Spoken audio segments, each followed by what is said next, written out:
Bago ako naging V-Mobile member, isa akong video editor sa MTV Philippines. And after MTV, nung medyo nakita ko na parang kapos din yung income, nag-try ako magtayo rin ng sarili kong business. Video editing pa rin. Naging okay naman, pero medyo matagal dumating nga lang yung mga bayad sa akin ng clients, no? So, ganun pa rin, nagkaroon ako ng mga utang, and kaya doon nagsimula na maghanap ako ng extra income. And fortunately, nakita ko si V-Mobile dito sa Facebook lang, at doon na nagsimula yung pagiging V-Mobile member ko. Sabi nga nila, bakit ko pinasok tong V-Mobile? Ay, isa naman akong video editor.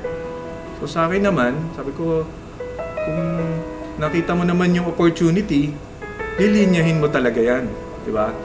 And ito yung nakita ko sa V-Mobile. Nakita ko yung opportunity at nakita ko na mas malaki may bibigay nito sa family ko. Kaya naiwanan ko talaga yung dati kong profession. Isa sa reason kung bakit ako naghanap ng extra income, kasi syempre lumalaki na yung mga kids ko, kailangan ko ng mga panggastos, no? And yun yung hindi nabigay sa akin nung naging employee ako, naging businessman ako. Parang laging kapos, parang laging kailangan mo maghigpit ng sinturon. Pero dito sa V-Mobile, dito ko nakita yung financial freedom na sinasabi nga nila noon na pinaniwalaan ko lang dati. Hindi ko alam na in a short span, makakamtan pala namin yun. Nasabi dati sa akin ng kapatid ko na yung mga nasa taas lang ang daw ang kikita rito sa ganitong business. So hindi naman ako naniwala dahil nakita ko naman kung paano patakbuhin yung business that time kahit nag-uumpisa pa lang ako. So ginawa ko pa rin siya. Tapos dumating yung time nung nakabili na ako ng mga gusto ko, hindi lang yung mga kailangan ko. Doon nakita ng kapatid ko na nagkamali rin pala siya.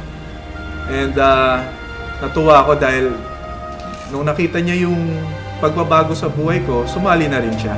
Sabi ko mga na-accomplish ko talaga.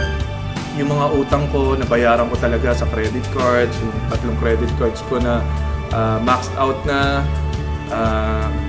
Dito ko nahanap yung pambayad ko. No, inisip ko dati, sabi ko kailangan ko yata mag-abroad para makabayad sa mga utang ko. Pero dito ko yung nakamtan.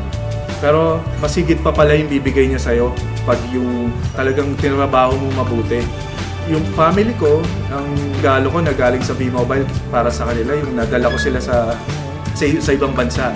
Yun yung dream namin mag-asawa eh. Napakasaya no, nung makita mo yung mga anak mo na nag-enjoy talaga sila dun sa trip na yon.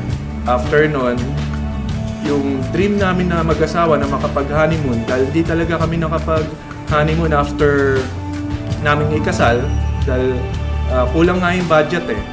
So, kaming dalawa, nakapag-honeymoon kami kahit late na sa Hong Kong. Tapos dinala ko na rin siya sa Macau. So, ang saya. Parang yung saya na hindi mo inaakalang makakamtan mo pa.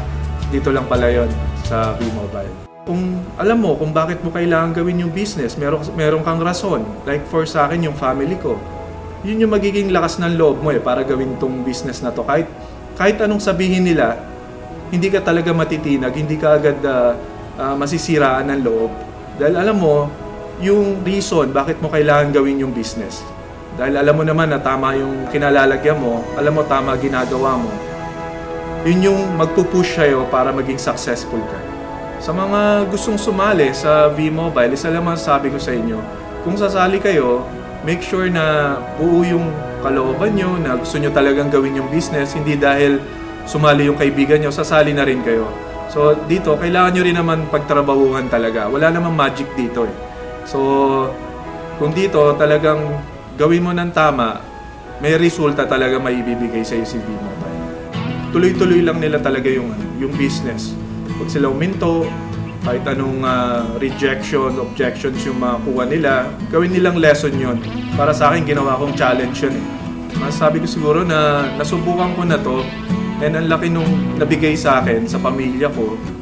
Kaya siguro kung ini-invite din namin kayo, hindi siguro dahil gusto namin kayong mapasali lang, dahil gusto rin namin kayong matulungan.